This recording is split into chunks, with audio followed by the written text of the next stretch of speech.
Gaborone, the city of Botswana, has hosted the Toyota 1000 Desert Race since 1981. Gaborone is a bustling city featuring a blend of the old and the new as far as architecture and cultures are concerned. Go! The event rates as Botswana's biggest sporting event and annually attracts tens of thousands of enthusiastic and sometimes unruly spectators.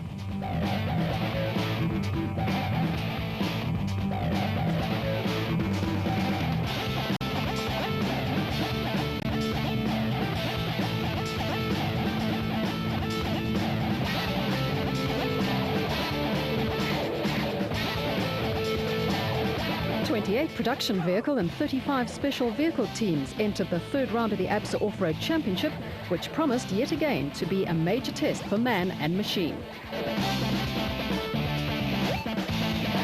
Hannes Grobler and Francois Jordan led the production vehicle championship by a hefty margin, but it's the battle for second place that will be watched with great interest.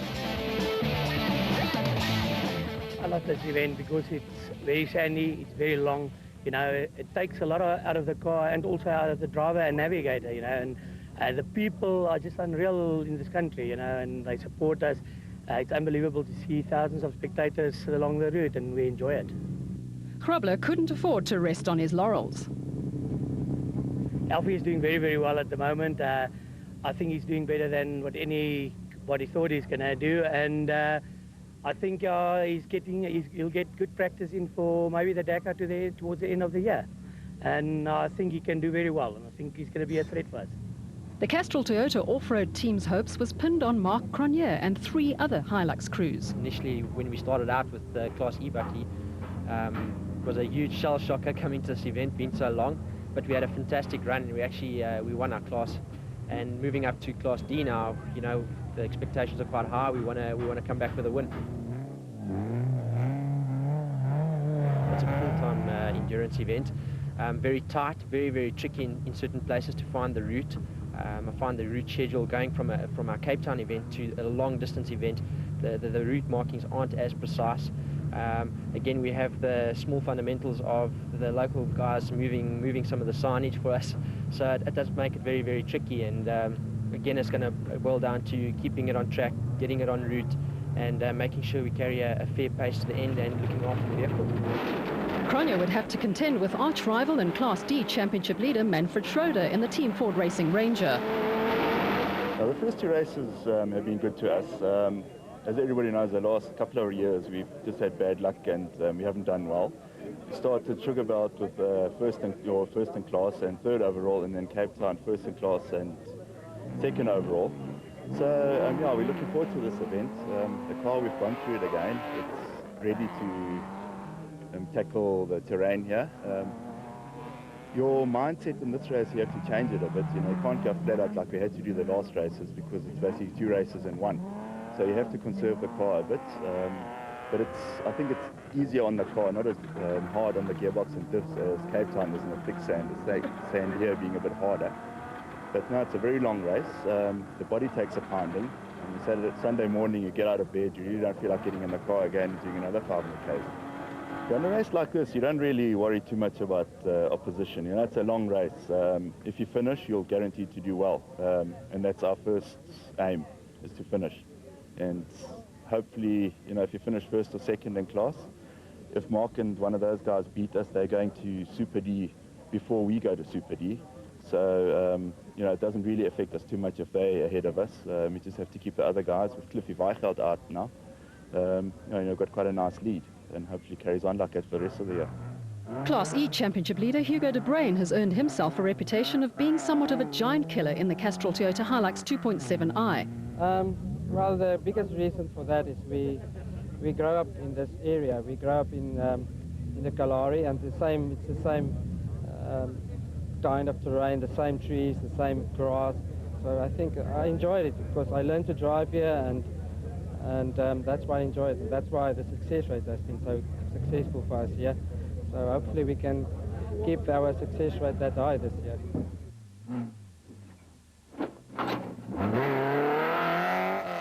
Yeah, I think the biggest competition will come from Chris Visser and Zane Pierce. I mean, they're all driving Hiluxes. I mean, that's the best Class E vehicle to race in. And there's only a few points difference. I mean, the smallest mistake can cost you the race. So we have to concentrate and keep our concentration high, so to keep the lead. That's why we have to do that. You know what, the problem is once you start going for a record, that's when Murphy steps in, you know? So we're going to just try and take it easy. Usual recipe, you know, steady, get consistency going properly, and then see if we can get to the front.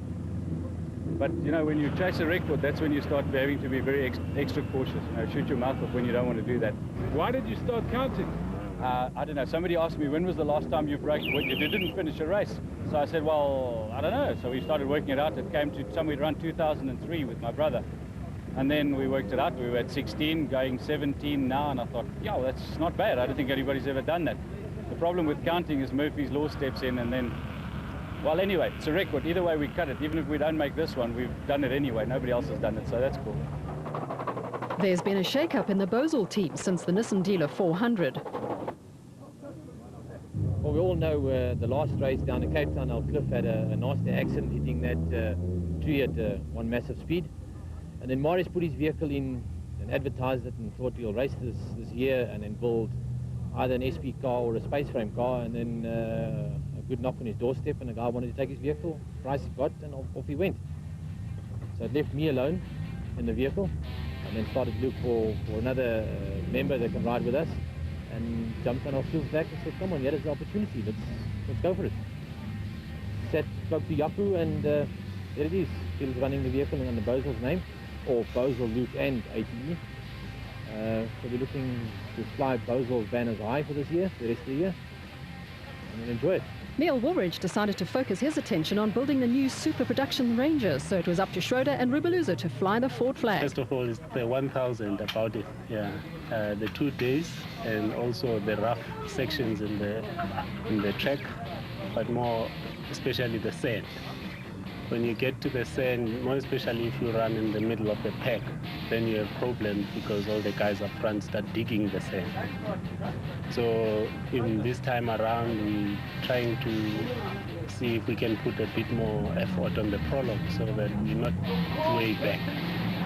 But as last year, if we finish this event, we're hoping we'll do well. The drivers tend to grab the limelight, but navigators have an extremely important role to play in the cockpit.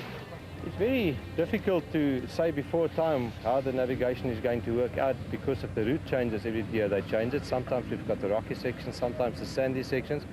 I reckon a navigator's biggest job on a long event like this is to pace the driver, not to tell him to go slower, but to pace him, and to make sure that the car comes to the end. And of course, in the time trial, the prologue as we call it nowadays, it's very important not to make mistakes and to try to set up the quickest time, have a clean run and get through it.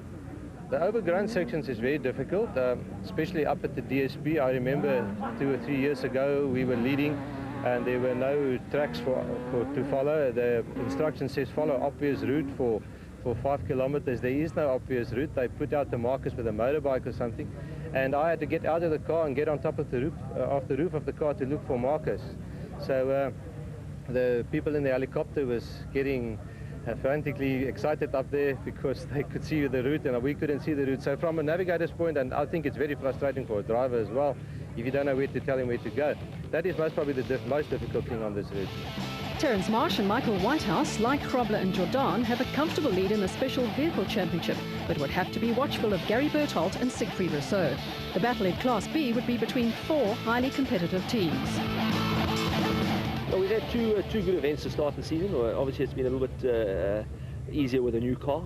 We don't bring a lot of headaches from the past as such, so we have a new developed car. We are still developing the car and trying to get the setup right. In the beginning of the season, we've just tried to be exactly that, just consistent and bring it home. And what about the challenge of the rest of the competitors in Class A? Because certainly they're gunning for you.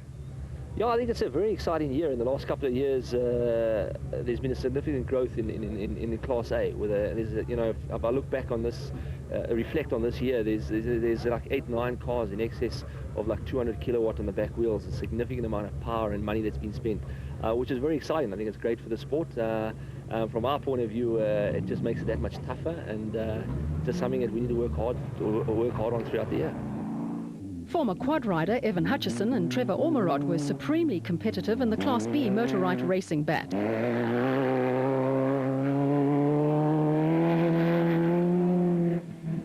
Yeah, we're at the desert now. We've got 1,000 kilometers ahead of us, which is a very long way, and it's a super tough race. The competition in Class B has been quite close up until now, although we are in the lead. We can quite easily lose that lead with such a long race ahead of us. So what we're here to do is finish the first day, and basically the second day, unless there is someone in front of us that we need to push a little bit harder.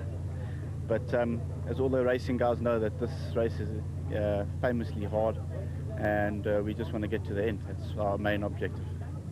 2000 Toyota 1000 winner Mark Corbett missed the first 2 rounds of the ABSA Off-Road Championship. Business pressures got a bit heavy at the beginning of the year, so we had to miss the first 2 races.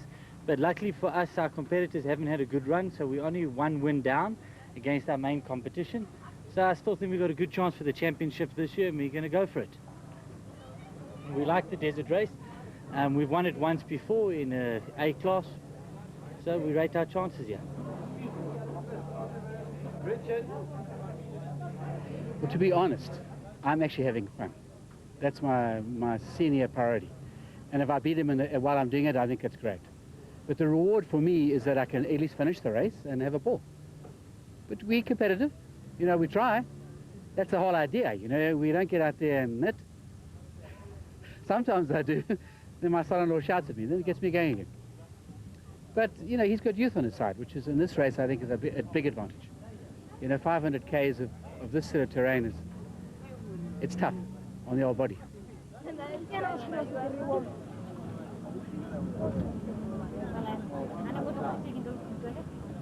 Look, it's wonderful to be back home for somebody who doesn't live here, and the fan support is huge. You can't imagine it until you come here. You see what I have as in the form of support here. You know, there's so many people behind me. They're wishing me well. They were shaking hands, and it's a good feeling. You know, you don't get it every day in life, and one has to respect them and give them the time of day.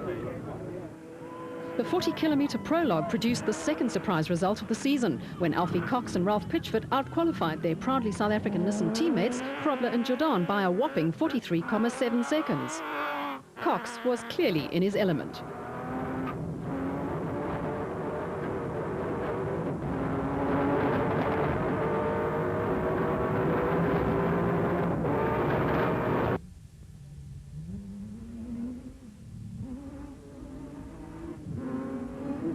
Krobler and Jordan posted a time of 33 minutes and 28 seconds, with Jordan lamenting the fact that they'd fallen for the oldest trick in the book. As far as Cox's strategy was concerned, we're not going to race each other, are we?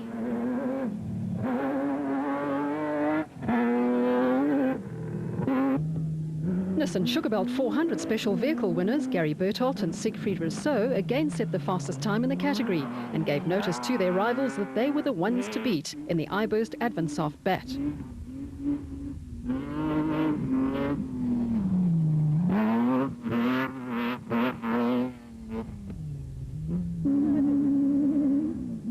In 2004 Toyota 1000 special vehicle winners Atang Magegheneni and Bix Carolyn, who has won the event twice, were 4th in the total Jimco and were followed by former Class E champions Mark Cronje and Chris Birkin in the Class D Castrol Toyota Hilux 2.7i. The talented crew finished 2nd to Cox and Pitchford by a mere 13 seconds on last year's event and were hungry for that elusive class win. They didn't finish the Nissan Sugarbelt 400 and were 2nd to Manfred Schroeder and Alec Harris on the Nissan Dealer 400.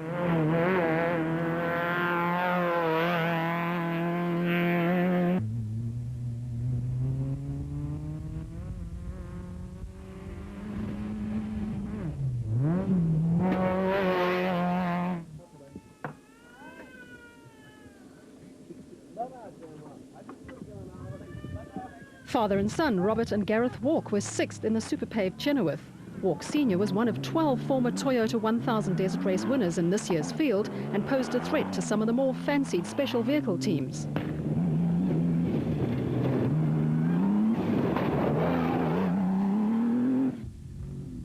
2003 Toyota 1000 winners John Ware-Smith and Jeff Minute were only 10 seconds slower than the walks, and the scene was set for an epic struggle in the Botswana bush. The Kopanong Hotel Super Team Jimco is one of the better Class A machines as far as speed and handling goes. Class D Championship leaders Manfred Schroeder and Alec Harris had to settle for 4th place in the production vehicle category and would start 55 seconds behind rivals Cronje and Birkin. Woolridge and Scholthammer, who have won the event twice, seem to enjoy spectating and cheering on their Team Ford Racing teammates.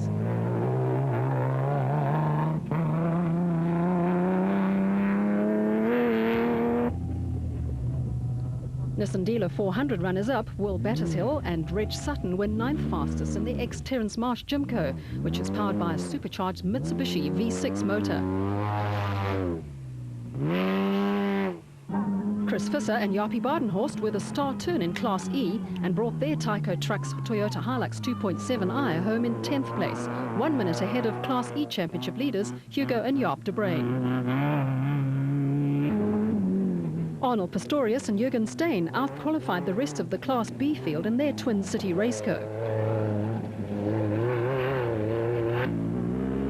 Ultimo driver Gary Gillingham was under pressure from Shamir Variawa and VZ Van Zyl in the Total Jimco.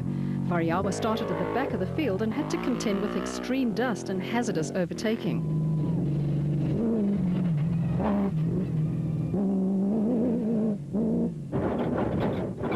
Henry Zamatin and Bodo Zwegler were 13th in the trusty Mastercraft Ryobi Mitsubishi Pajero, which has finished 16 successive races. The pair was 3rd in the Class D Championship going into the Toyota 1000, and a good result would rocket them up the leaderboard.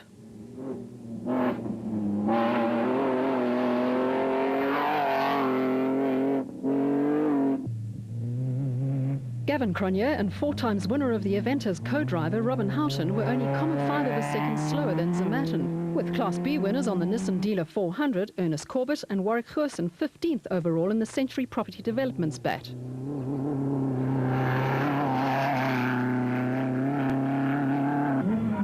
'90 Toyota 1000 winner Richard Schilling and Chris Davies were the fastest Class S qualifiers in the Plastotech Aceco.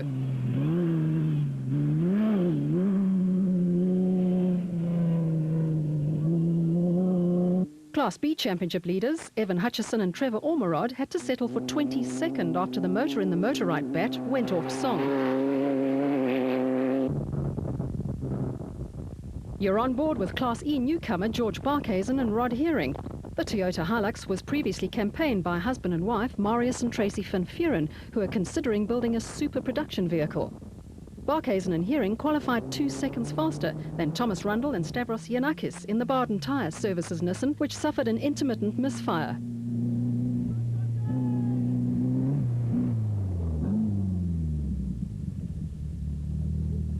The Pretoria-based driver is one of a growing number of youngsters entering the sport, which has been well supported in the past by the likes of veterans Kutsia Labuskaghni and Johan Gerber in the Raysonics Nissan hardbody, who set the 15th fastest time by incurring a 5-minute penalty for not attending driver's briefing. Bevan Berthold and Nick Salamelela had electrical problems on the iBurst Advansoft bat and picked up a similar penalty and would start 45th. Go!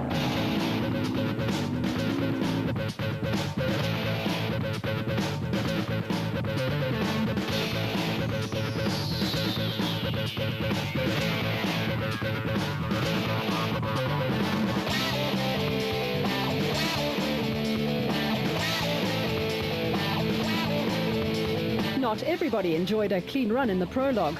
One of the casualties was 2000 Toyota 1000 winners Mark Corbett and Jean Moore in the Century Property Development's bat.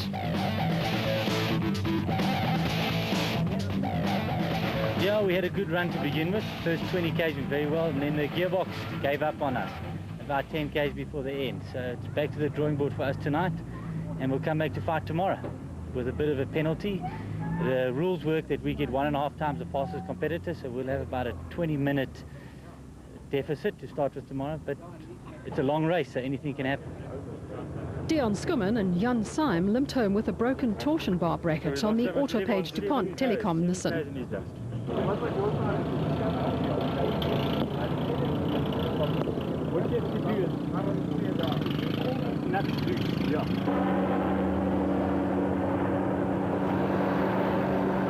It was a case of routine maintenance in the proudly South African Nissan pit.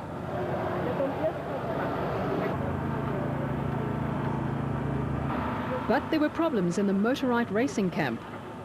Yeah, it looks like it. We had a good prologue. We got lost once or twice, but we were running quick. It was very tight, so yet again the small car worked very well. Our time, I think, is very good. Unfortunately, with about 5 kilometers to go, we picked up a slight misfire. We're not too sure what it is. We don't know if we've dropped a valve, or we're just busy working at it now, trying to see what the problem is. Hopefully we can get it sorted out. If not, we'll be watching the race tomorrow.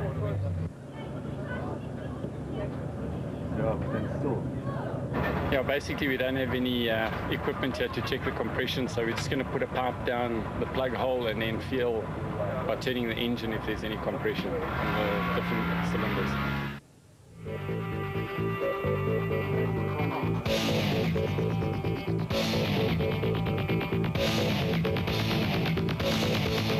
Go!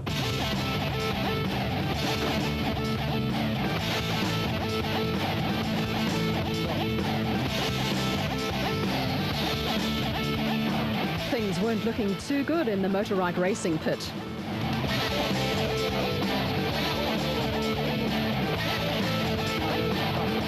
A screw on the injector butterfly fell into the combustion chamber and the damage was terminal.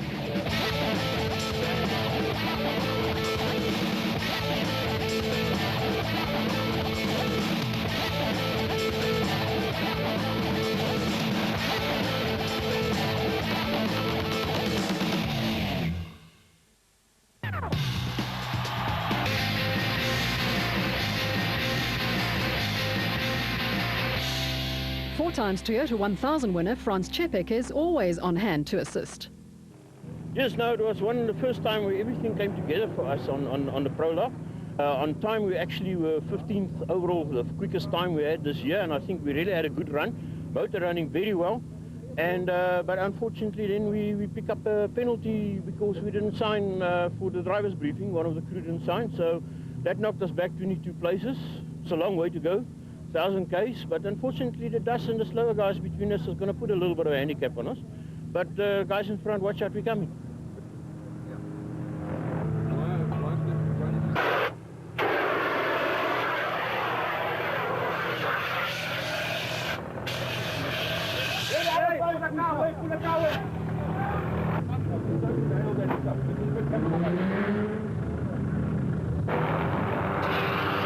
Static electricity caused the fire. Four-wheel drive club stalwart Neville Algar performed start line duties.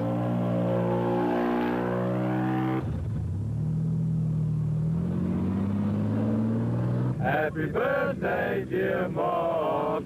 Happy birthday to you. Hooray! Hip hip hooray! But Hannes is a tough customer. He's got a lot of experience, and it's my first time in the fast pickup. I mean, I remember the D-Bucky last year. We had a full go with Cronea. I think we only won by 7 seconds. So, but no, I think it's as fast as we can go, basically up to the overnight. But I think the real race is on Sunday. Today is just to get the car in one piece, look after it, and we know it from the motorcycle days that Sunday, the last 500 Ks, is the actual race. I've won 3 races in a row now. I know what's going on, so I'm not too worried to be second, but I think we'll have to stay close to him because I don't think he's going to give it for us in the plate. I'm not really concerned about the guys behind. I think the guys behind are going to be chasing. We'll just hang on to the 2 front runners, Alfie and Ralph Pitchford and Hannes Probler, and keep the race going as tidy and neatly as possible. This was simply a symbolic start, with cars leaving at 15-second intervals. For spectator safety reasons, the actual start was a few kilometers away in the bush.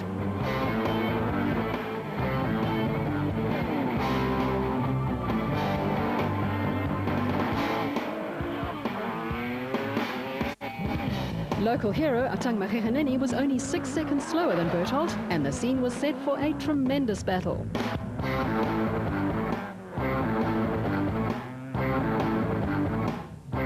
Cox and Pitchford had the advantage of a dust-free track, which allowed them to open up a gap on their proudly South African Nissan teammates.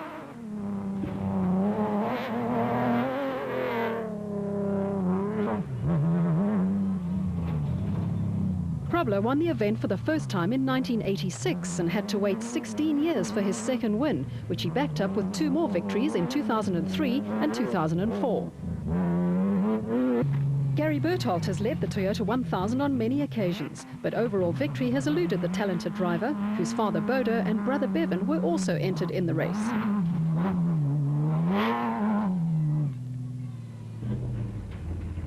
Due to business pressure, reigning special vehicle champions Mekhegeneni and Carolyn will only compete in a handful of races this year. Mark Cronje and Chris Birkin missed out on winning Class D by 13 seconds last year and were determined to beat the rest of the Class D field and earn a position on the podium. Where Smith and Minute were anxious to get their championship campaign underway after non-finishes on the Nissan Sugarbelt 400 and the Nissan Dealer 400 as a result of minor problems on the Kopanong Hotel Super Team Jimco. Rob and Gareth Walk finished strongly in the Western Cape and were well placed in the immaculately prepared Super Paved Chenoweth.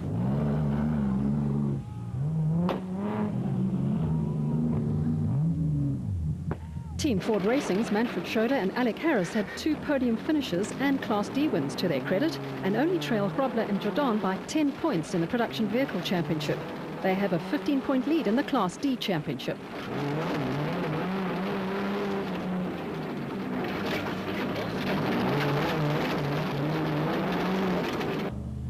Battershill and Sutton were on the pace in the Jimco and quite capable of another podium finish.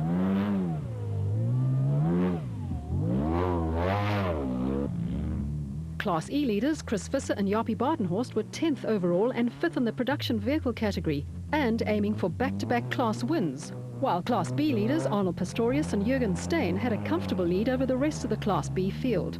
The Twin City Raceco struggled in the thick sand, as did the Plastotech Aceco of Schilling and Davies, who have a combined age of 109 years.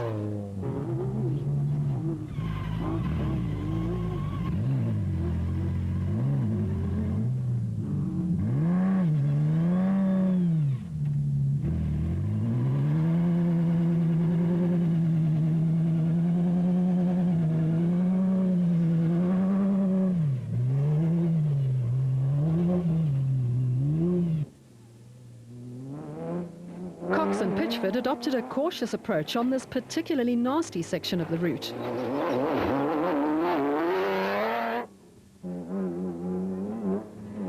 Krobler and Jordan were less cautious.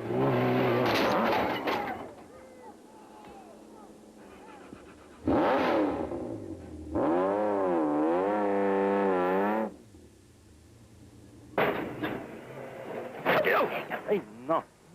What is this? Fucking wow.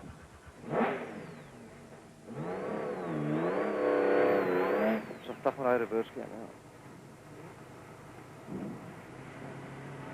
Hij heeft gebreid steering op iets.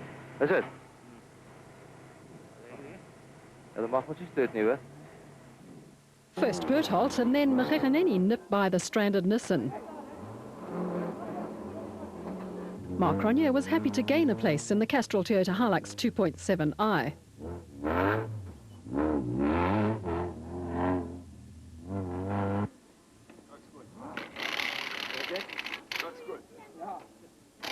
The rest of the field rushed by while Krobler and Jordan worked feverishly to repair the damaged steering on the proudly South African Nissan hardbody.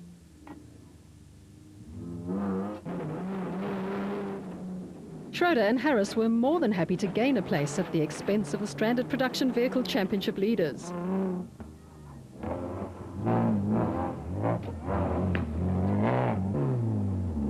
Kom!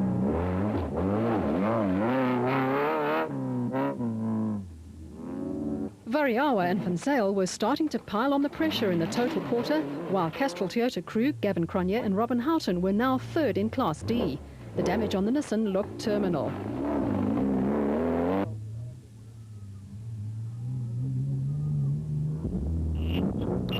You're on board with Barkhuizen and Hering.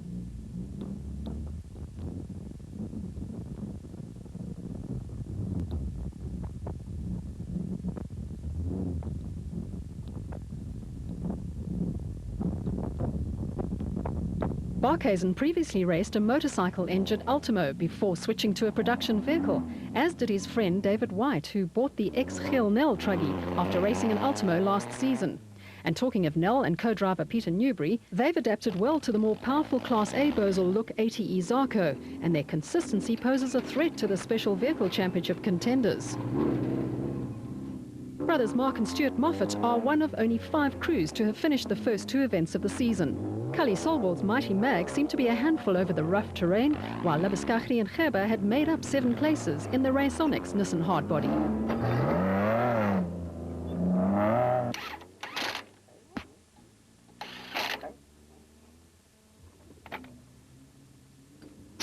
Bapomzi Rubeluza and Kulili Fakalisa started 41st in the Class E Team Ford Racing Ranger, while Bevan Bertholt and Nick Salamalela started 45th in the iBurst Advansoft Bat.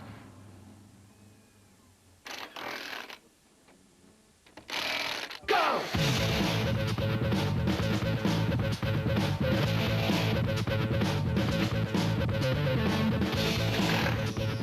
It's a serious matter, but luckily it's a long race, it's 2 days. And I remember 2 years ago when Janelle and I had the accident with the Land Rover, we came second that year after we started 1.5 hours late. So let's hope.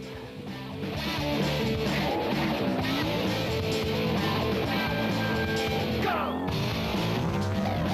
Reigning Class B champions Marcus Taylor and Mark de Chalane started 57th after the gearbox on the JRE failed during the prologue.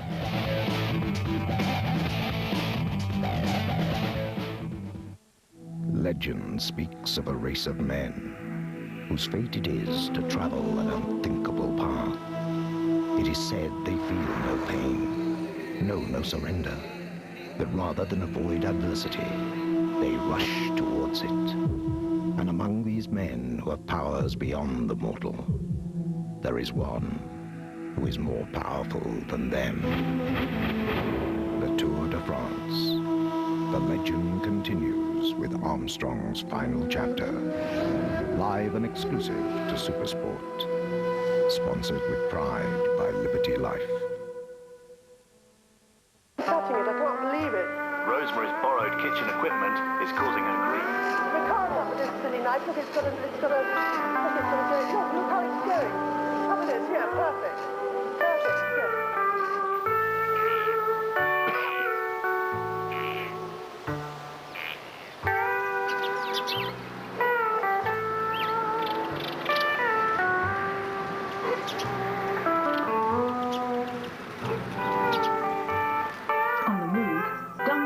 Roll their balls backwards. They don't really know where they're going.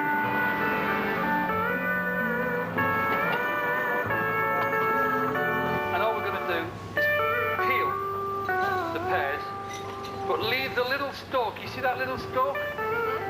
How can you see it when you're not looking at it? Yeah.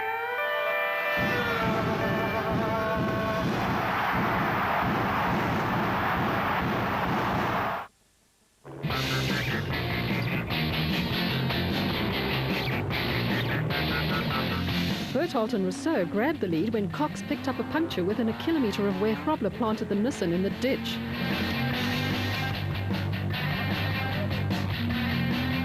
Mekheganeni and Carolyn also took advantage of the situation and were now second, only seconds behind the leaders. Cox would have none of this and used every bit of his experience to close in on the special vehicles and open more of a gap on Class D leaders Mark Cronje and Chris Boken in the Castrol Toyota Hilux 2.7i, who were too close for comfort. Where Smith and Minute were having a good run in the Kopenhagen Hotel Super Team Jimco and had gained 2 places.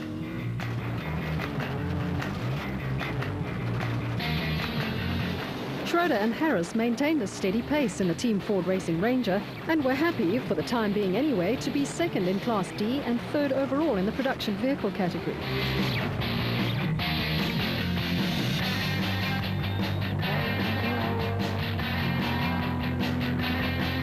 Visser and Badenhorst were seconds behind in the Class E leading Tyco Trucks Toyota Hilux 2.7i, but were being hunted down by Arnold Duplessis and Johan Knox in the BB Auto Nissan Hardbody. Richard Schilling and Chris Davies were still leading Class S in the Plastotec Aceco, with Hugo and Jaap de Bruin second in Class E in the Castrol Toyota Hilux 2.7i, and Arnold Pistorius and Jürgen Steen, the Class B leaders in the Twin City Raceco.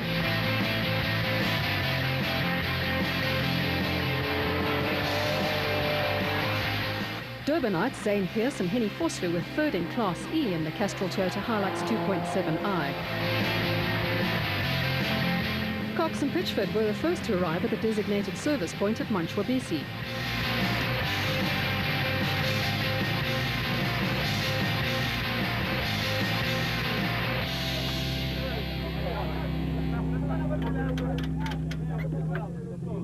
Well, once we got into the rocks, I think I was pushing a little bit hard, and the car was jumped from the one side onto a rock, and with 300 litres of fuel on board, and hit the side wall, bang.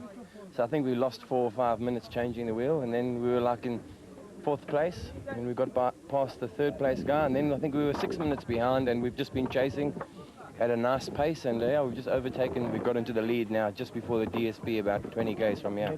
It's going fine so far, and like I said, today is the day just to get to the overnight, and if we have to attack tomorrow, we will. But the vehicle is going very well, and that's the main thing. Macheganeni and Carolyn grabbed the special vehicle lead a few kilometres back.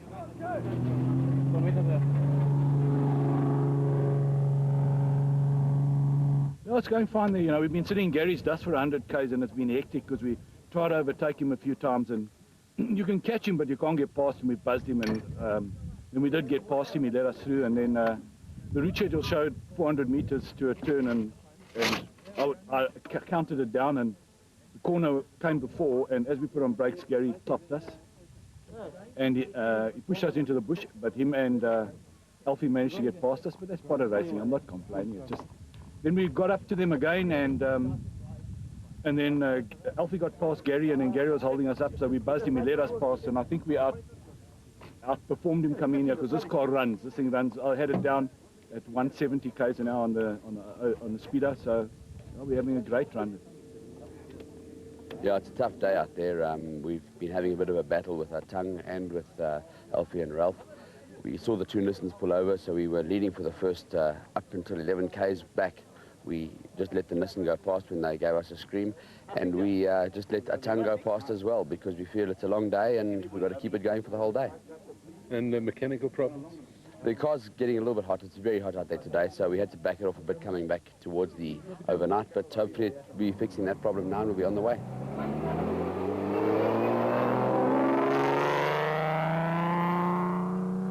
What? Up in the roof then? Okay. The bucky feels really good. The guys have done a great job. We were struggling at the last race, trying to get the vehicle to plane, and we've been playing around with the toes, and I think we've made a little bit of way forward, because it tends to plane a lot faster than it was before. Louis done a great job with the engine. Low-down torque is really, really good. So I think we've got a good package. We've got to try and keep it together. Variawa and Van Zyl had come from 12th to 5th in the total Porter.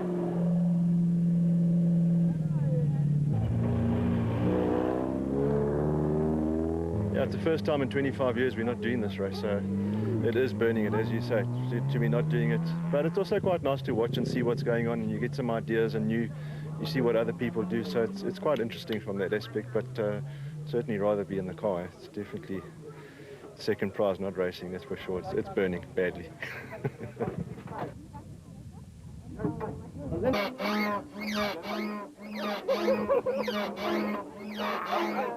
Just in one stage we came across 4 or 5 cars all lost, so we almost had an accident. Nothing major. Then we got in front of the guys, and it's been a clear run since then. Very dusty in the morning, but the dust has settled down, so the dust is no longer a problem.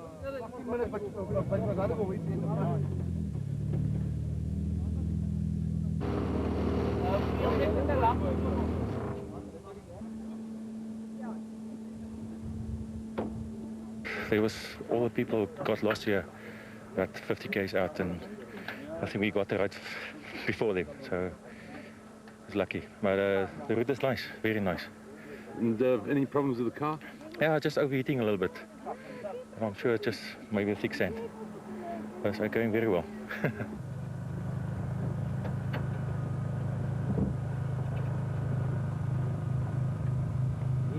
right early this morning, had a misfire in the engine for no apparent reason.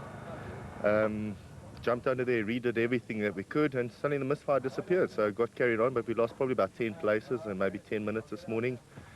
Struggled a bit in the dust, which was very heavy this morning. And other than that, nothing major with the car. We had one of the specials unfortunately reversed into us and caused quite a lot of damage up front, but it looks mostly cosmetic, so we hope it all holds together. Yeah, long way, half the way to go still, so still a lot of positions to make up.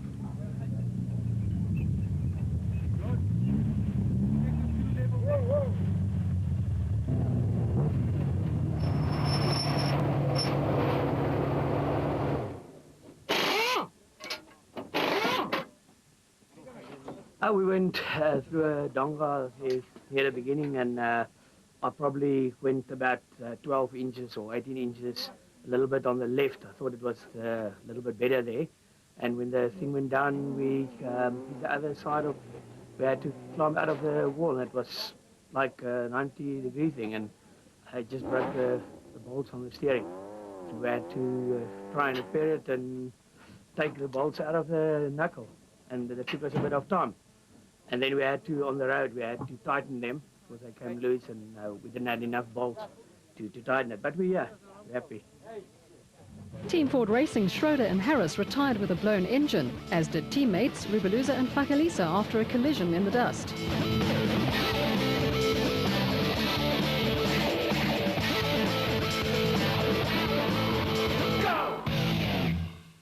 Sy nou, Langarm Sokkie 8, al die dansklub treffers op 1 CD.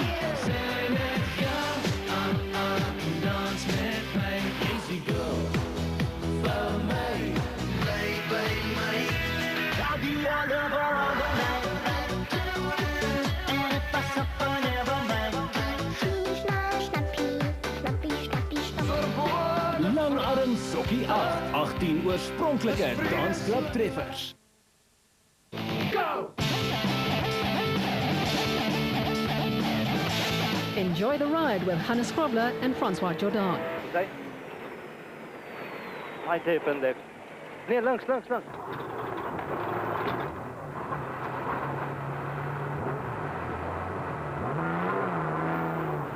moet sommer hier opklap. Ek kyk net op pad aan daai kant. Right. How are you? En hy pisang maar dit hier in.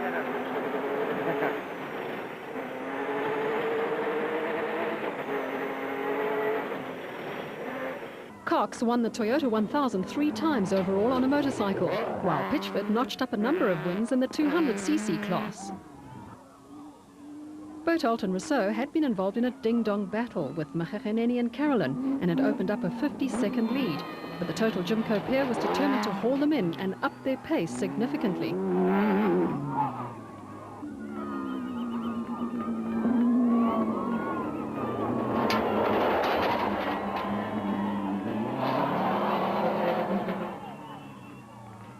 Mark Cronje and Chris Birkin had a clean run in the Castrol Toyota Hilux 2.7i and were headed for a well-earned second overall in the production vehicle category, but had Variawa and Fensale breathing down their necks.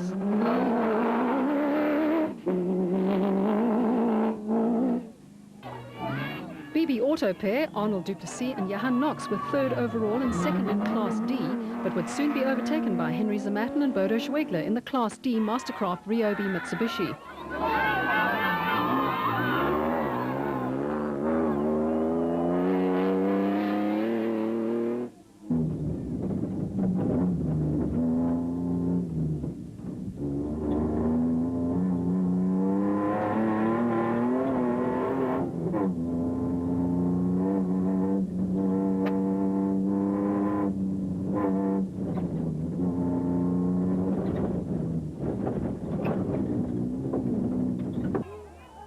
Gavin Cronje and Robin Houghton's Castrol Toyota Hilux 2.7i looked a little worse for wear, but was in good shape mechanically. Brothers Yuri and Andre Duplessis were 6th overall and 5th in Class D in the BB Auto Nissan.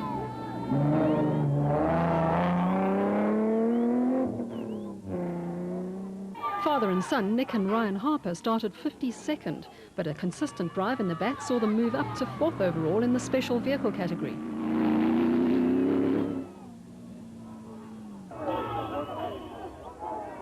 Zane Pearce and Henny Vosloo grabbed the Class E lead when Chris Visser picked up problems.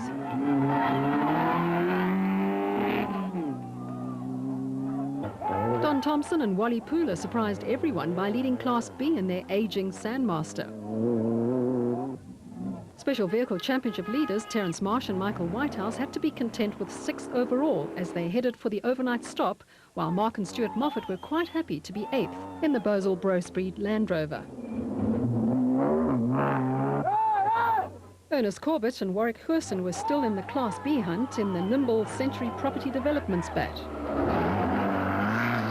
It had been a tough day for Piazza Mosso and Ferree, who started 58th and had made up 49 places in the Castrol Toyota Hilux 2.7i. Labuschagne and Gerber started 36th and had worked their way up to 10th in the Raysonics Nissan Hardbody, while Barkhuizen and Herring were 11th overall and 2nd in Class E.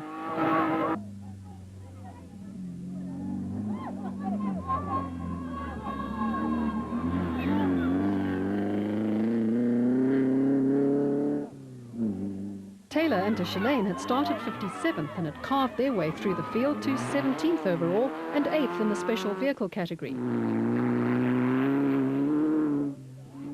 Hannes Krobler and Francois Jordan had come from 50th to 20th overall. That's Visser and De Bruyn. The race was over for Visser, but De Bruyn was able to continue.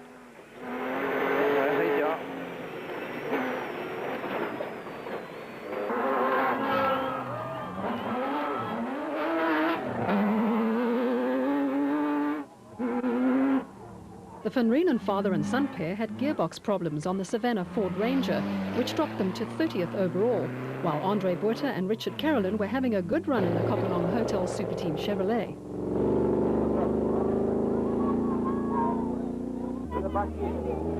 Thomas Rundle and Stavros Giannakis had a frustrating race with intermittent electronic problems on the Baden Tyre Services Nissan, while Class S leaders Schilling and Davies damaged the front suspension on the Plastotech Aceco when they collided with a large tree.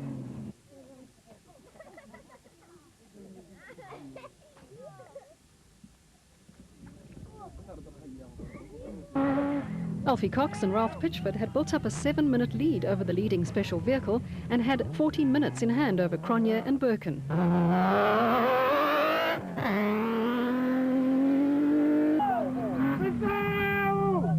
Berthold and Rousseau's lead over Machaheneni and Carolyn had been reduced to a mere 45 seconds after almost 480 kilometers of racing.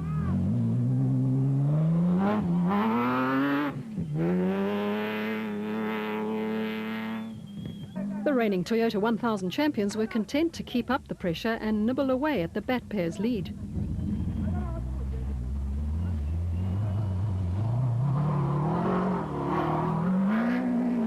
Cronje and Birkin's Castrol Toyota Hilux 2.7i was a little battered but still performing well. They needed to stay in touch with the leaders if they hoped to pull off a shock win.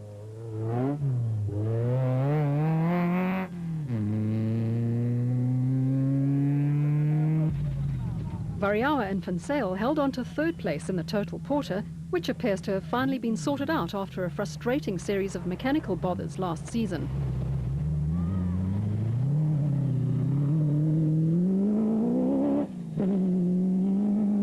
Zamatin and Schwegler had overtaken Duplessis and Knox and were now 3rd overall and 2nd in Class D, but being chased by Gavin Cronje and Robin Houghton in the Castrol Toyota Hilux 2.7i.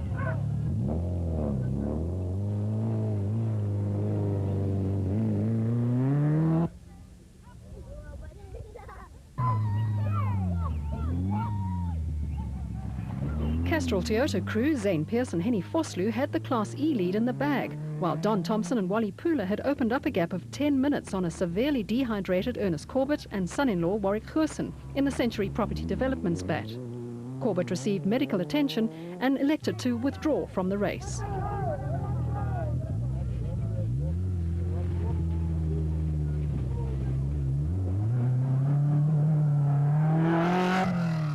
Marcus Taylor and Mark de Chalane were in top form in the JRE and only 3 minutes behind Corbett at the finish.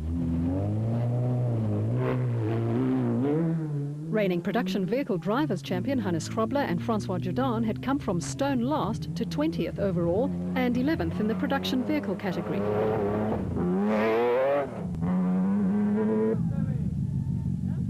George Barkhuizen had kept a cool head in his production vehicle debut, and with the able assistance of Rod Herring had moved up to 12th in the production vehicle category and 2nd in Class E.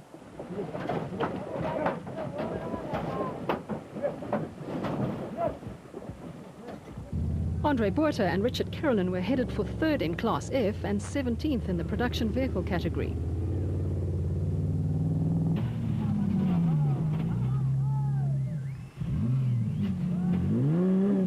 Class S leader, Richard Schilling, who was nursing a cut and a bruised hand, was 11th in the special vehicle category. Thomas Rundle and Stavros Giannakis were 3rd in Class E, despite the ongoing misfire on the Baden Tyre Services Nissan hardbody.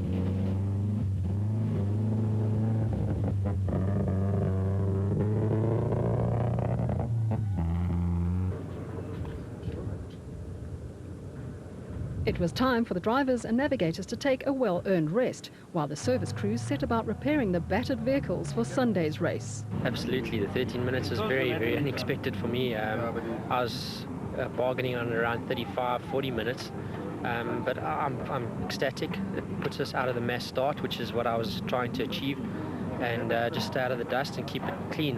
Once you get caught up in that dust, to keep it on the road is so difficult. Visually, you really can't see anything. So yeah, the Bakkie performed exceptionally well today. Of course, being a Toyota, so I can't complain. Krobler finished 1 hour and 23 minutes behind Cox and was unlikely to win if neither of them had problems on Sunday. Yeah, I don't think it's going to be easy. We definitely going to give it a go tomorrow, and it's still 500 kilos. And as I said to Francois, anything can happen tomorrow, you know, to any of the guys. And we're definitely going to put the pressure on. I don't think it's going to be easy to catch either Cronje or Alfie. But as I said, yeah, we're going to definitely not sit back there and wait for them to make a mistake. We're going to chase them.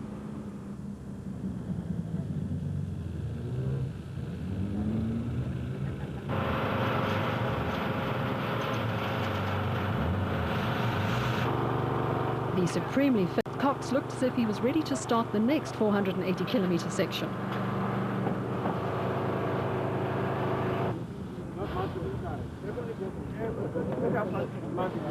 Some teams will be burning the midnight oil to get their vehicles prepared for racing section 2.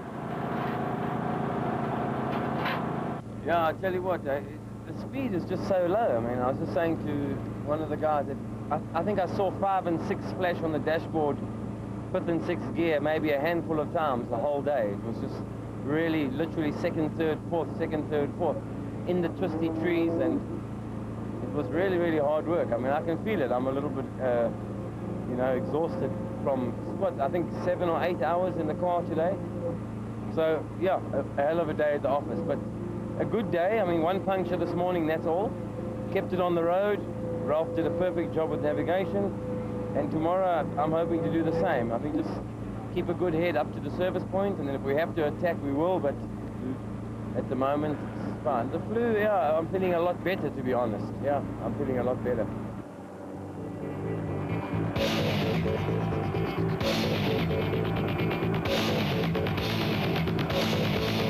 Go!